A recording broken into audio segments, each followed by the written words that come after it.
ഓം ശ്രീരാമചന്ദ്രായ നമ.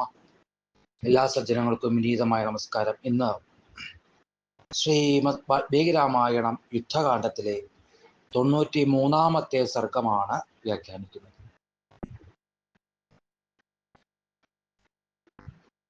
യുദ്ധത്തില് ഇന്ദ്രജിത്തിനെ വധിച്ചത് കേട്ട വാനരവീരന്മാർ അത്യധികം സന്തുഷ്ടന്മാരായി എന്ന് കഴിഞ്ഞ സർഗത്തിൽ നമ്മൾ കേട്ടു.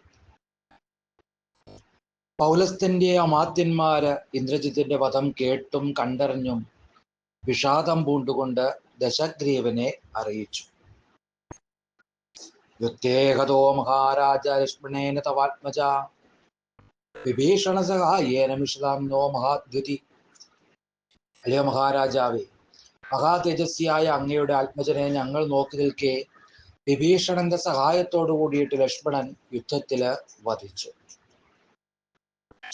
സൂര്യനോട് ഏറ്റുമുട്ടിയപ്പോൾ കോരില് പരാജയപ്പെടാത്ത സൂര്യനായ അങ്ങയുടെ പുത്രൻ ഇന്ദ്രനെ പോലും ജയിച്ചവൻ ലക്ഷ്മണനാല് കൊല്ലപ്പെട്ടു. ലക്ഷ്മണനെ അമ്പുകൾ കൊണ്ട് ആർത്തനാക്കിയ ശേഷം അവൻ വിശിഷ്ട ലോകങ്ങളെ പ്രാപിച്ചു. പോരിൽ പുത്രനായ ഇന്ദ്രജിത്തും ദാരുണവും ക്രൂരവുമായി കൊല്ലപ്പെട്ടത് കണ്ട് അവൻ കടുത്ത മോഹാലസ്യം പൂണ്ടു. വളരെ നേരം കഴിഞ്ഞ് തന്റെ ഇടമറന്നപ്പോൾ രാക്ഷസപുങ്കവൻ പുത്രശോകത്താല് പരവശരും ദീനനും വിവശേന്ദ്രിയനുമായിട്ട് വിലപിച്ചു. ഹാ രാക്ഷസമുഖ്യ മമ വത്സ മഹാബല ജിത്തേന്ദ്രം കഥമത്യത്വം ലക്ഷ്മണസ്യ വശം ഗത. അയ്യോ എന്റെ ഉണ്ണി, രാക്ഷസ സൈനേശ മഹാബല, ഇന്ദ്രനെ പോലും ജയിച്ച നീയിപ്പോൾ എങ്ങനെ ലക്ഷ്മണന് അടിപ്പെട്ടുപോയി? കോപിഷ്ഠനായാൽ നീ കാലാന്തകന്മാരെയും മന്ദര കൊടിമുടികളെയും പോലും പിളർക്കുന്നവനാണ്. പോരിൽ ലക്ഷ്മണനെ കുറിച്ച് എന്തു പറയാൻ മഹാബാഹോ?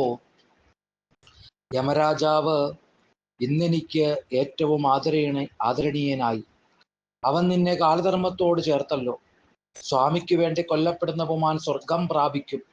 ദേവന്മാർക്കിടയിൽ പോലും വീരന്മാരുടെ വഴി ഇത് തന്നെയാണ്. ഇന്ന് എല്ലാ ദേവന്മാരും ലോകപാലന്മാരും ഋഷിമാരും ഇന്ദ്രജിത്ത് കൊല്ലപ്പെട്ടത് കേട്ട് നിർഭയരായിട്ട് സുഖമായിട്ട് ഉറങ്ങും. അദ്യ ലോകാസ്ത്രയ കൃഷ്ണ പൃഥിവീച്ച സകാനന.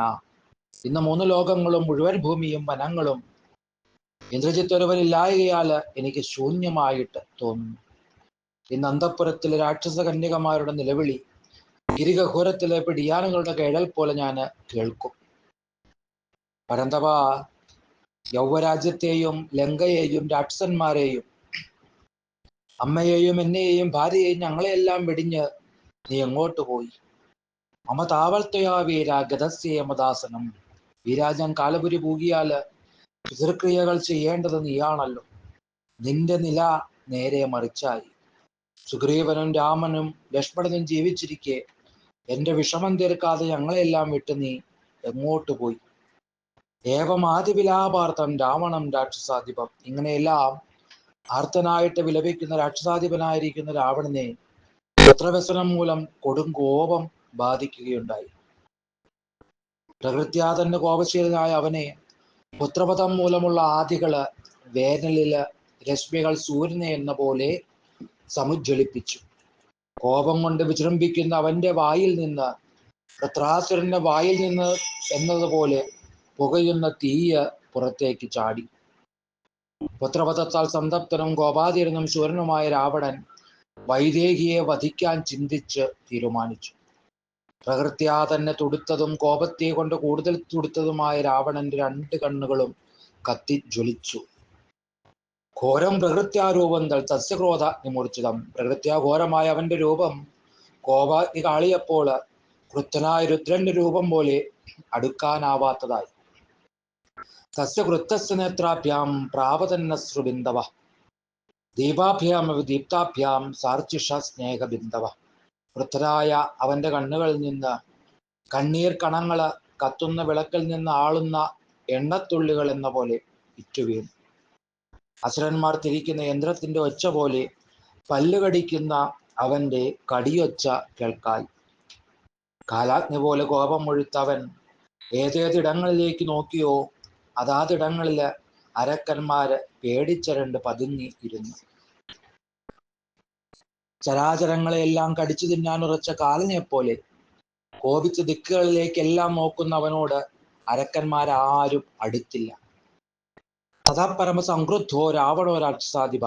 രാക്ഷസാധിപനായിരിക്കുന്ന രാവണൻ പിന്നീട് പരമക്രുദ്ധനായി രാക്ഷസന്മാരുടെ നടുവിൽ വെച്ച് പോരിൽ അവരെ ഉറപ്പിച്ചു നിർത്താനായിട്ട് വേണ്ടി പറഞ്ഞു. മയാ വർഷസഹസ്രാണി ചരിത്വാ ദുശ്ശരന്തപ തേഷു തേഷു അവകാശേഷു സ്വയംഭൂ പരിതോഷിത. ഞാൻ അനേകായിരം വർഷം തപസ്സനുഷ്ഠിച്ചു. അതാത് അവസരങ്ങളിൽ സ്വയംഭൂവിനെ പ്രീതിപ്പെടുത്തി. ആ തപസ്സിന്റെ ഫലത്താലും സ്വയംഭൂവിന്റെ അനുഗ്രഹത്താലും എനിക്കൊരിക്കലും അസുരന്മാരിൽ നിന്നോ ദേവന്മാരിൽ നിന്നോ ഭയമില്ല. കവചം ബ്രഹ്മദത്തം മേ യഥാദിത്യ സമപ്രഭം. ബ്രഹ്മാവ് നൽകിയതും ആദിത്യനൊത്ത തേജസ്സാർന്നതും ദേവാസുര യുദ്ധത്തിലെ വജ്രശക്തി കൊണ്ടും തുളയാത്തതുമായ കവചം എനിക്കുണ്ട്. അതും ധരിച്ച് ഞാനിന്ന് തേരിലേറി പോരിൽ നിൽക്കുമ്പോൾ സാക്ഷാൽ ദേവേന്ദ്രനായാൽ പോലും ആര് എന്നെ എതിർക്കും? പണ്ട് ദേവാസുര യുദ്ധകാലത്ത് സന്തുഷ്ടനായ ബ്രഹ്മാവ് അമ്പോടത്തെ ഒരു വലിയ വില്ല് എനിക്ക് തന്നു. വൻ പോരില് രാമലക്ഷ്മണന്മാരെ വധിക്കാൻ വേണ്ടി ആ പെരുംവില്ല് ഇപ്പോൾ 1000 പെരുമ്പറയടിച്ച് എടുത്തുകൊണ്ട് വരുവേൻ. പൂർണ്ണനായ രാവണൻ പുത്രവധ സന്തപ്തനായി കോപത്തിന് കീഴ്പ്പെട്ട് സീതയെ കൊല്ലാനായിട്ട് ആലോചിച്ച് ഉറച്ചു.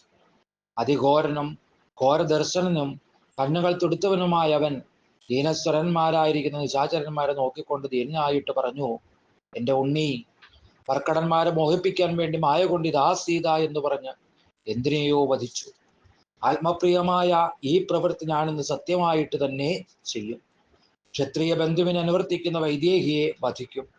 അവൻ സജീവന്മാരോട് ഇങ്ങനെ പറഞ്ഞ ശേഷം പെട്ടെന്ന് വാളൊക്കെ എടുത്ത് വിമലാംബരം പോലെ വിളങ്ങുന്ന അണിയിച്ചൊരുക്കിയ വാളെടുത്ത് ഉരിപ്പിടിച്ച് ഭാര്യയോടും സജീവന്മാരോടും ഒപ്പം പുത്രശോകത്താൽ ആകുലവും ക്രുദ്ധവുമായിരിക്കുന്ന മനസ്സോടെ മൈഥിലി സീതായിരിക്കുന്ന സ്ഥലത്തേക്ക് ചാടി പുറപ്പെട്ടു. പ്രചണ്ഡം രാക്ഷസം പ്രേക്ഷ്യ സിംഹതാദം വിചുക്രുശു.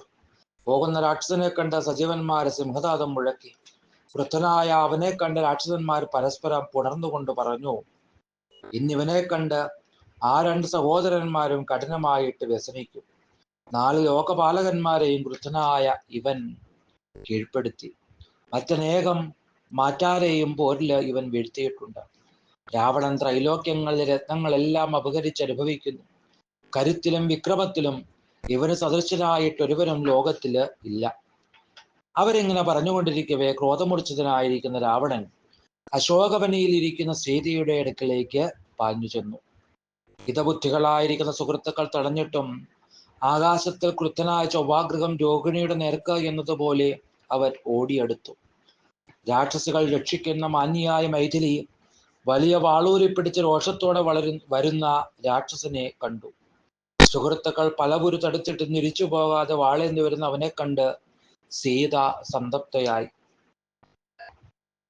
വിഷാദ വിവശയായ വൈദേഹി ഇങ്ങനെ വിലപിക്കുകയുണ്ടായി. ക്രൂരചിത്തനായ ഇവൻ ക്രോധാകുലനായിട്ട് എന്റെ നേർക്ക് പാഞ്ഞു വരുന്നു. സനാഥയായ എന്നെ അനാഥയെപ്പോലെ ഇവൻ കൊല്ലും. ഭർത്താവിനെ അനുവർത്തിക്കുന്ന എന്നെ ഇവൻ പലപുരു എന്റെ ഭാര്യയായിരിക്കുക എന്ന് പ്രേരിപ്പിച്ചു. ഞാനിത് സുനിശ്ചിതമായി നിരസിച്ചു. ഞാൻ വസമ്മതയാകാത്തത് കൊണ്ട് വ്യക്തമായ നൈരാശ്യത്തിലാണ്ട് ഇവൻ ക്രോധമോഹങ്ങൾ കൊണ്ട് എന്നെ വധിക്കാൻ വരുന്നതാണ് എന്ന് തീർച്ചയാണ്. അല്ലെങ്കിൽ നരവ്യാക്രന്മാരും സോദരന്മാരുമായിരിക്കുന്ന രാമലക്ഷ്മണന്മാരെ ഈ നീചൻ ഞാൻ കാരണം ഇന്ന് പോരിൽ വധിച്ചു വീഴ്ത്തിയിരിക്കാം. രാക്ഷസന്മാരുടെ ഭൈരവമായ മഹാനാഥൻ ഞാൻ കേൾക്കുകയുണ്ടായി. സന്തുഷ്ടരായ അനേകം പേര് പ്രീതിയോടുകൂടിയിട്ട് അലറുന്നു. അയ്യോ കഷ്ടം, ഞാൻ മൂലം രാജപുത്രന്മാര് മരിച്ചല്ലോ. അഥവാ രൗദ്രനായ ഈ രാക്ഷസൻ രാമലക്ഷ്മണന്മാരെ കൊല്ലാൻ കഴിയാതെ പുത്രശോകത്താൽ പാപനിശ്ചയം പൂണ്ട് എന്നെ വധിക്കാനായിട്ട് വരികയാണ്. അല്പബുദ്ധിയായ ഞാൻ ഹനുമാന്റെ വാക്ക് അനുസരിച്ചില്ല. അന്ന് അവന്റെ പുറത്തേറി പോയിരുന്നുവെങ്കിൽ ഭർത്താവ് ഒന്നിച്ചിരിക്കാതെ ഇന്നിങ്ങനെ വിഷമിക്കേണ്ടി വരുമായിരുന്നില്ല. മന്യേതു ഹൃദയം തസ്യ കൗസല്യായ ഫലിഷ്യതി. പുത്രൻ പോരിൽ കൊല്ലപ്പെട്ടു എന്ന് കേട്ടാൽ അപ്പോൾ തന്നെ ഏകപുത്രയായ കൗസല്യയുടെ നെഞ്ചു തകരുമെന്ന് ഞാൻ കരുതുന്നു. അവൾ മഹാത്മാവായ രാമന്റെ ജനനവും ബാല്യവും യൗവനവും കർമ്മകൃത്യങ്ങളും രൂപവും കരഞ്ഞുകൊണ്ട് ഓർമ്മിക്കും. മകന്റെ മരണത്തിൽ നിരാശയായ അവള് അചേതനയായി ശ്രാദ്ധം ചെയ്ത ശേഷം തീയിൽ ചാടും, അല്ലെങ്കിൽ വെള്ളത്തില് മുങ്ങും. കൂനിയും ദുഷ്ടയും പാപദൃശ്യയുമായ മന്ദരയെ ഞാൻ നിന്ദിക്കുന്നു. അവൾ കാരണമാണല്ലോ കൗസല്യക്ക് ഈ ശോകം വന്നത്. ഇത്യേവം മൈഥിലീം ദൃഷ്ട്വാ വിലപന്തീം തപസ്വിനിയും. ഇങ്ങനെ വിലപിക്കുന്ന ചൊവ്വയുടെ അധീനതയിലായ ചന്ദ്രനില്ലാത്ത രോഹിണിയെ പോലെയുള്ള തപസ്വിനിയായ സീതയെ കണ്ട് അവന്റെ അമാത്യനും സുത്തയുത്തനും സൽസ്വഭാവിയുമായ സുപാർശ്വൻ മറ്റുള്ള സജീവന്മാരാൽ തടയപ്പെടുന്ന രാക്ഷസ രാജാവായ രാവണനോട് ഇങ്ങനെ പറഞ്ഞു: ശഗ്രീവ, സാക്ഷാൽ വൈശ്രവാണായ അങ്ങ് ക്രോധം മൂലം ധർമ്മം വെടിഞ്ഞ് വൈദേഹിയെ വധിക്കാനായിട്ട് ഒരുങ്ങുന്നത് എങ്ങനെയാണ്? വീര, രാക്ഷസേശ്വര, വേദവിദ്യാവൃത സ്നാതനും സദാ സ്വകർമ്മനിരതനുമായ അങ്ങ് പെൺകൊലയ്ക്ക് പുറപ്പെടുന്നത് എന്തുകൊണ്ട്? മൈഥിലീം രൂപസമ്പന്നാം പ്രത്യവേക്ഷ പാർത്ഥിവ. പാർത്ഥിവ, അങ്ങ് സ്വരൂപയായ സീതയെ സംരക്ഷിക്കുക. ഞങ്ങളോടൊപ്പം അങ്ങയുടെ കോപം പോരിൽ അവന്റെ മേല് ചൊരിയുക. അങ്ങ് ഇന്ന് കൃഷ്ണപക്ഷത്തിലെ ചതുർദശി നാളില് യാത്രയ്ക്കൊരുങ്ങി സേനകളോടൊപ്പം അമാവാസി ദിവസം വിജയം വരിക്കാനായിട്ട് പുറപ്പെട്ടാൽ ശൂരനും ധീരനും തേരാളിയുമായ അങ്ങ് വാളുമേന്തി വിശിഷ്ടമായ തേരിലേറി ദാശരഥി രാമനെ വധിച്ചുകൊണ്ട് വൈദേഹിയെ പ്രാപിക്കും. സാ തദ്ദുരാത്മാ സുഹൃദാ നിവേദിതം വചസ്സുധർമ്മ്യം പ്രതിഗൃഹ്യ രാവണ ഗൃഹം ജഗാമാതശ്ച വീര്യവാൻ പുനഃസഭാം ചപ്രയോ സുഹൃത്വൃതാ. ക്രൂരചിത്തനും കരുത്തനുമായ രാവണൻ സുഹൃത്തുപദേശിച്ച സുധർമ്മ്യമായ വാക്ക് സ്വീകരിച്ച് തിരിച്ച് ഗൃഹത്തിലേക്ക് പോയി സുഹൃത്തുക്കളോടൊപ്പം സഭയിലേക്ക് പ്രവേശിച്ചു. ഇങ്ങനെ തൻ്റെ മകന്റെ മരണവൃത്താന്തത്തെ അറിയുന്നതും സീതയെ വധിക്കാനൊക്കെ ആയിട്ട് ഒരുമ്പെടുന്നതും പിന്നീട് അതിൽ നിന്ന് പിന്തിരിക്കുന്നതുമായിരിക്കുന്ന കാര്യങ്ങളൊക്കെയാണ് ഈ സർഗത്തിലെ പ്രതിപാദ്യ വിഷയം. എല്ലാവർക്കും രാമാനുഗ്രഹം ഉണ്ടാകട്ടെ എന്ന് പ്രാർത്ഥിക്കുന്നു. സർവം ശ്രീരാമപാദാരവിന്ദാർപ്പണമസ്തു.